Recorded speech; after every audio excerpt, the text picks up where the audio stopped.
안녕하세요, 학부모님 반갑습니다. 영재원TV의 전진영 원장입니다. 와, 오늘 또 이게 또 획기적인 뉴스 하나를 또 전해드리려고 합니다. 네, 영재학교 의대 진학 결과에 대한 부분이 베리타스 알파에서 발표가 됐습니다. 그리고 또 다른 신문들 이슈를 통해서 미디어에서 발표가 되어졌습니다. 자, 근데 그 자료들을 갖다 보니까 좀 아쉬운 점이 좀 있더라고요. 그래서 어머님들께 또 우리 제자들에게 좀 쉽게 설명을 드리고자 해서 자료를 정리해 봤습니다. 자, 일단은 이 23학년도에 영재교에서 의대를 진학한 그 결과 전체 83명입니다. 비율로 따지게 되면 약 12.2%나 되어지는데요. 영재학교가 21학년도부터 23학년도까지 이 부분에서 이렇게 진학한 결과들을 갖다 놓고 보니까 뭐 숫자적으로 62명, 73명, 83명으로 점차 많은 학생들이 진학하는 결과로 나와 있는데요. 일단 기본적인 부분에서 21년도에는 7.5%밖에 안 됐지만 23학년도에는 약 5%가 상승한 12.2%의 학생들이 진학한 결과로 나왔다라고 하는 것이 조금 더 저희가 한번 지켜봐야 될 이야기인 것 같습니다. 왜 지켜봐야 되냐면 영재학교에서 의대 진학에 대한 부분에 대한 거를 이제 하지 않겠다, 아니면 막겠다 이렇게 이야기를 했는데 실질적으로 더 늘었다는 게 우리가 중요한 거죠. 자, 근데 그 부분에 대한 거를 그럼 다 정시 아니에요 이렇게 이야기를 하겠지만 일단 기본적으로 지금 그 여러 미디어에서 제시를 하고 있는 부분들을 전체 종합을 해봤을 때 일단 서가형은 29명 중에 수시 입학이 24명, 그 다음에 정시 입학 5명입니다. 경기과형 같은 경우에는 인원수가 좀 줄기는 했지만 이 수시 입학 12명, 정시 입학 1명입니다. 대전과형은 수시 입학이 16명이에요. 전체 합격자 중에 수시 입학으로 16명을 갖다가 넣은 것이죠. 정시 입학 없습니다. 대구과형 15명 중에 수시가 11명, 정시 입학이 4명. 그리고 세종예술영재 같은 경우도 수시 입학과 정시 입학에 대한 부분들이 균형 있게 우리가 움직이고 있고요. 인천예술영재하고 광주가형 같은 경우에도 수시 입학으로 전부 다 입학을 했습니다. 일단은 이 부분에 대한 자료들을 갖다 봤을 때 전체 83명 중에 70명이 수시 입학인데요. 정시 입학으로 입학한 13명은 대부분의 학생들이 다 재수생일 거라고 저는 생각이 됩니다. 자, 그런데 여기서 전체 3개년도를 갖다 봤더니 뭐 이 3개년도에 대한 부분의 포지션이 필요가 없는 거일 수도 있지만 이제 영재학교의 전체 진학률에 대한 이 부분들을 갖다가 조사할 때는 한 3개년 정도를 저희가 포괄적으로 이렇게 보게 됩니다. 근데 그 부분에 대한 거 우리가 조사를 하면 218명입니다. 웬만한 학교에서 의대를 갖다 간 수치보다 높죠. 자, 근데 이 내용적인 것을 갖다가 보면 21학년도부터 23학년도까지 서울영재학교, 그다음에 경기, 그다음에 대전, 대구가 점진적으로 인원이 점차 증가 추세인 것을 보실 수가 있습니다. 그리고 세종예술영재와 인천예술영재도 실질적인 합격자에 대한 등락은 있지만 그 부분이 점차 증가 추세인 것은 맞습니다. 자, 그런데 광주영재만 22학년도에 수치가 높아졌다가 23학년도에 수치가 1명으로 줄었죠. 자, 이런 부분들에 대한 것들을 놓고 보면 실제 영재학교에서 의대 진학률은 점차 높아지고 있다. 그리고 그 부분에 대한 수치에 대해서는 어떻게 되죠? 더 높아질 가능성이 많다라고 놓고 봅니다.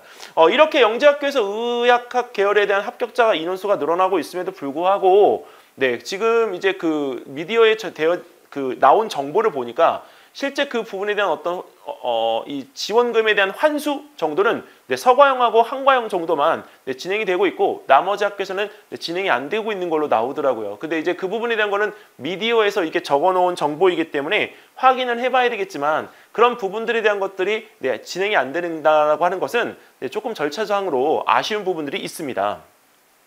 자, 근데 여기서 이렇게 간 학생들이 몇 명이다, 몇 명이다, 몇 명이다 이렇게 놓고 보면 실제 영재학교에 대한 어떤 이 이미지가 보이지를 않습니다. 그래서 그거를 합격률로 딱 정리해서 보여드릴게요. 전교생 대비 분석부터 먼저 보실까요? 전교생 대비로는 일단 서과형이 전체 23.8%, 그 다음에 경기과형 같은 경우에 10%, 대전과형 18%, 대구과형 16%. 서과형과 대전과형, 대구과형을 보면 다른 영재학교보다 확실히 높죠.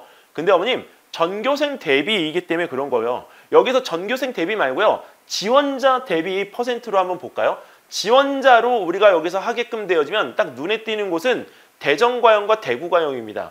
일단은 서가형이라는 이 부분은 예, 성적 상위권자, 그 다음에 아주 잘하는 학생들이 모이는 집단들이기 때문에 여기는 이 부분에서 50% 이상의 합격률은 유지를 하고 있습니다. 한과형은 네, 한 명 지원했었는데 그 한 명의 학생이 어떻게 되는지는 알 수가 없어요. 그래서 여기는 이 부분에 대한 거는 네, 일단은 다 이렇게 없는 걸로 처리를 했습니다. 한과형이 의대 지원을 못하는 거는 너무나도 잘 알고 계실 거예요. 자, 그리고 경기과형 같은 경우도 50%대에 네, 합격률을 유지를 하고 있죠. 자, 그런데 대전과형은 네, 88%입니다. 그러니까 90%대에 육박하는 네, 합격률을 가지고 있어요. 즉, 여기서 수시 입학으로 100% 합격한 이 대전과형 영재학교가 실제 그 안에서 지원자가 네, 지원을 할 수 있는 인력이 그렇게 많지 않다는 거죠. 만약에 13명이 우리가 지원을 하면 네, 여기서 약 8명에서 9명, 많게는 10명까지도 우리가 합격을 할 수 있다라고 하는 겁니다.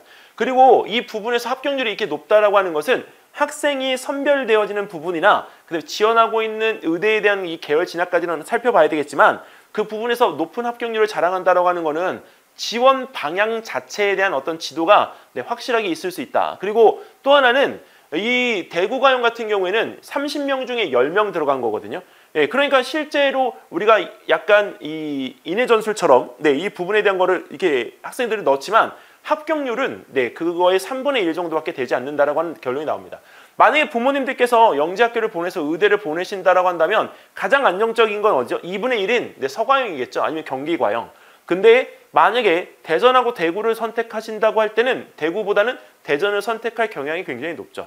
이 분석률에 대한 이 부분들을 놓고 보시면 실제로 내가 가야 될 영재학교에 대한 어떤 수순이 정해지게 됩니다. 그리고 세종예술영재 같은 경우에도 합격률이 굉장히 높습니다. 그러니까 이 대전 지역 자체에 대한 부분에서 의대 진학을 갖다가 꿈꾸고 있는 학생들이 의대 진학에 대한 부분을 영재고를 통해서 하게 되어지는 경우에는 어떤 특정 등수 안에 들어가게끔 되어지면 의대 진학을 하는 데 있어서는 크게 문제가 없다는 결론이 나오게 됩니다.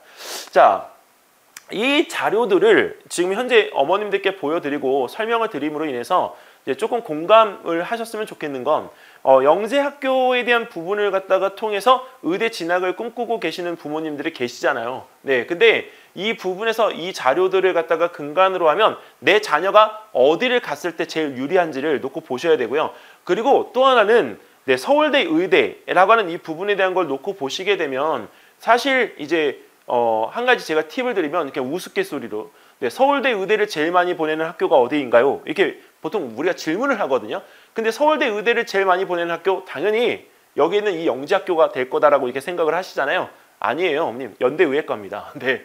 그리고 23학년도에 그 성균관대 입시에서 수시 입시에서 20명 선발하는 그 가운데에 서가형 학생들 1등부터 전교 10등까지 다 붙었지만 이제 최종 합격자는 4명밖에 되지 않았어요. 그리고 이제 성균관대에 제일 먼저 수시 입학을 갖다가 진행하는 과정에 있어서 네, 그 예비 추가 합격자죠. 예추라고 불리는 부분들이 번호대가 정말 네, 뒤로 많이 갔거든요. 몇 번대라고 말씀을 드리는 거 여기서 조금 약간 정보 공개에 대한 부분들이 있기 때문에 하지만 몇십 번대까지 뒤로 밀려나서 네, 하는 부분들을 보면 영재학교에 대한 부분의 이슈로 인해서 계속 이제 원서가 6장이 되다 보니까 실질적으로 내가 가야 될 학교들에 대한 부분들을 네, 결정짓기가 되게 힘들었지 않았나. 그리고 거기서 이제 그런 첫 번째 그 입시를 치르는 학교들이 그런 홍역을 갖다가 앓고 있기 때문에 실제 영재학교에 대한 부분의 이슈를 계속 받아들이기는 좀 어렵지 않나. 네, 그렇게 생각이 되고 있습니다. 연세대학교 연세대학교 그 의대 같은 경우에는 40명 기준이면 38명 정도가 영재학교라고 얘기를 해요. 네, 그리고 한 명이 일반고가 아니고요. 전국 단위 자사고. 네, 근데 작년인가 재작년인가는 네, 그 전국 단위 자사고 아이들이 나머지 그 자리를 차지함으로 인해서 일반고 합격이 한 명도 없다라고 얘기를 들었었습니다. 네, 그러니까 그런 부분에 있어서 이제 특목고를 갖다가 이게 가려고 한다고 하면 네, 확실히 특목고 준비는 네, 서둘러서 하셔야 될 것 같습니다. 그리고 부모님들께서 하실 때 이런 내용에서 의대 진학에 대한 목표를 정말 두고 갈 것인가를 꼭 놓고 보시면 좋을 것 같아요. 왜냐면 지금 이제 어린아이들이 이제 어머님의 자녀들 세대에서 나중에 이제 소비를 만들 수 있는 인구의 여력이잖아요. 근데 지금 이제 태어나는 아이들이 23만, 앞으로는 20만 밑으로 내려갈 거예요. 그러면 잘 생각해 보세요. 저희 때는 초등학교의 한 학년에 한 1200명 정도 됐단 말이에요. 근데 지금은 300명 되기도 힘들어요. 네, 그러니까 지금의 소비 인구가 그만큼 있기 때문에 사실 우리 부모 세대가 그만큼 돈을 벌었던 거고, 그 밑에 있는 우리 세대는 그 밑에 있는 세대를 갖다가 이용해서 소비를 갖다 발생시키는 거잖아요. 근데 지금 어머님들 자녀의 세대는 누구를 위한 소비를 갖다가 해야 될지 그걸 한번 생각해 보시면 좋을 것 같습니다. 그래서 이 의사라는 이 부분에 대한 거의 타이틀이 꼭 필요한 건가? 네, 그리고 어머님들도 아시잖아요. 지금 이 방송 듣고 계시는 분들 중에 또 상당수가 의사 직업을 가지고 계신 선생님들이실 테니까, 근데 영업과 마케팅에 대한 부분이 본인 스스로가 할 수가 없다고 한다면, 네, 결국은 대학병원 있을 수밖에 없는 거죠. 아니면 페이닥터. 네, 그래서 실제로 영업과 마케팅에 대한 부분에 능력이 있다라고 했을 경우에 그 적은 소비 인구를 대상으로 해서 내가 그 부분의 직업적인 어떤 성공을 이룰 수 있을까도 한번 고민해 보신다고 하면, 한번 이 과정에서 어떤 방향으로 가야 될지에 대한 어떤 그 고민의 시간을 우리가 아주 짙게 이게 보내실 수 있을 거라고 생각이 됩니다. 좀 어떻게 좀 도움이 되셨나요? 네, 도움이 되셨으면 다음번 또 이런 자료를 갖다 준비해야 되는 저는 또 힘이 나야 되잖아요. 그러니까 좋아요, 구독 꼭 눌러주시고요. 만약에 궁금한 점이 있으시다면 대치 MSG 영재 교육의 설명회에 참석하셔서 저와 또 이게 좋은 이야기들을 나눌 수 있는 시간들을 가지셨으면 좋겠습니다. 10월 달에 또 저희가 모집하는 여러 그 과정들에 대한 시간표 또 관심 가져주시고 영재원 TV에서 또 인사드리겠습니다. 감사합니다.